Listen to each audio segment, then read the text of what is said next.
Malumunuz İran'la Amerika'nın polemiği yıllardır gelmektedir. Şu aşamada biraz daha yoğunlaşmış durumda. Ben siyasi boyutuna değinmeyeceğim. Ben ticari boyutuna değineceğim izninizle.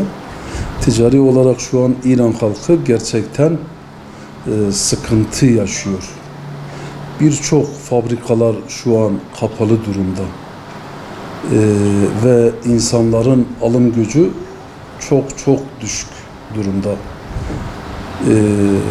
Ondan dolayı iyi bir sıkıntı yaşıyor. Ama küfrün oyunlarının olduğunu birçok insan İranlı halk tarafından bilinmekte olduğu için sabırla sabrediyorlar, yani tahammül etmek zorundadırlar.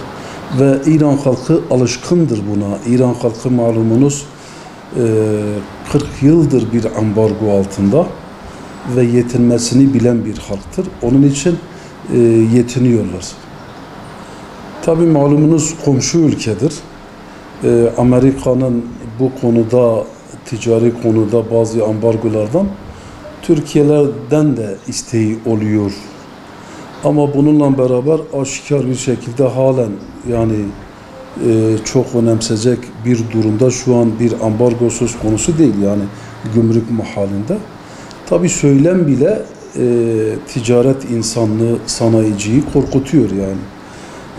Şu an İran'da Türk yatırımcısı yatırım yapmıyor yani, bir endişe içerisinde.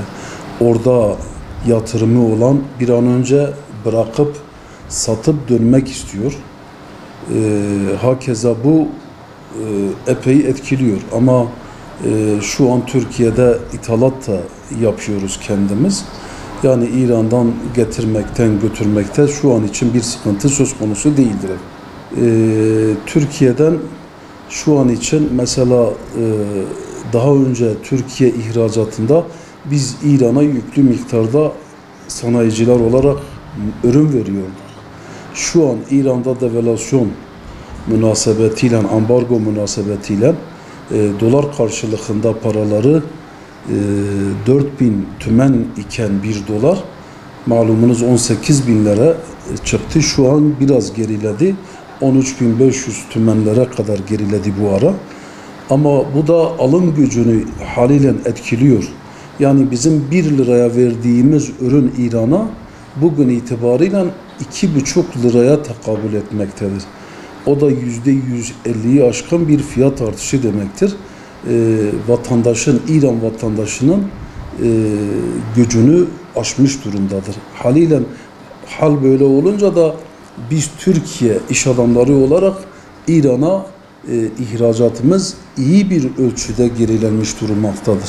Şu an ise İran'dan almak, getirmek, Türkiye'ye ithal etmek iyi bir konumdadır. Şu an İran'dan getirmek bir sıkıntı değildir yani. Tabii İran'dan da naylon ve benzeri ürünlerde, yani ham maddesi petrol olan ürünlerde bir yoğunluk vardır. Tabii şu an Türkiye için ihracat, yani ihracat çok önemli yani Türkiye bazı için.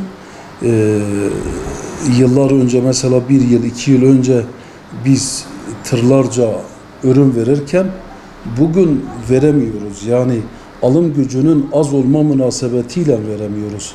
Yani bir İran vatandaşı bir takım elbiseyi 200 liraya alırken bugün aynı takımı 500 liraya almak zorundadır. Yani devalüasyondan dolayı, para kurundan dolayı bu da onun alım gücünü etkiliyor. Haliyle alım gücü etkilendiği için de burada ihracat durma noktasına geliyor yani. Bugün 40 yıldır bir ambargo altında, hususen son 1 yıldır devalüasyonun oluşu, alım gücünün eksilmesi büyük ölçüde etkileniyor. İran'da nüfusun çoğunluğu alt gücü az olan, yani fakir insanlardan oluşuyor. bir Türkiye gibi orta tabakası çoğunlukta olan bir ülke değil. Ondan dolayı alım gücü yokken bu ara son bir yıldır neredeyse artık açlıkla mücadele sınırına gelmiş insanlar mevcuttur yani. İki komşu ülke ve iki kardeş ülke olma münasebetiyle bizim birbirimize eskiye nazaran daha çok sarılmamız lazım geldiğine inanıyorum. Yani bizler hem almakta hem vermekte bir daha çok yoğunluk göstermemizin kanısındayım. En son birbirimize ihtiyaç duyacak komşulardır ve komşular bizim atasözümüz komşu komşunun külüne muhtaçtır. O kanıdayız ve malumunuz Resulullah Aleyhisselatü Vesselam'ın hadisine binaen de neredeyse ashab diyor komşu komşuya varis olacağını bekliyorduk.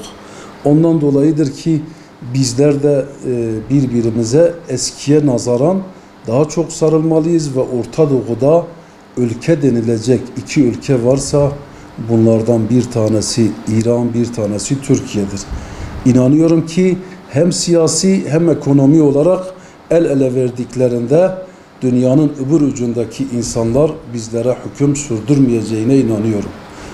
Ve Rabbim her iki ülke insanlarına bizlere anlamayı nasip etsin inşallah.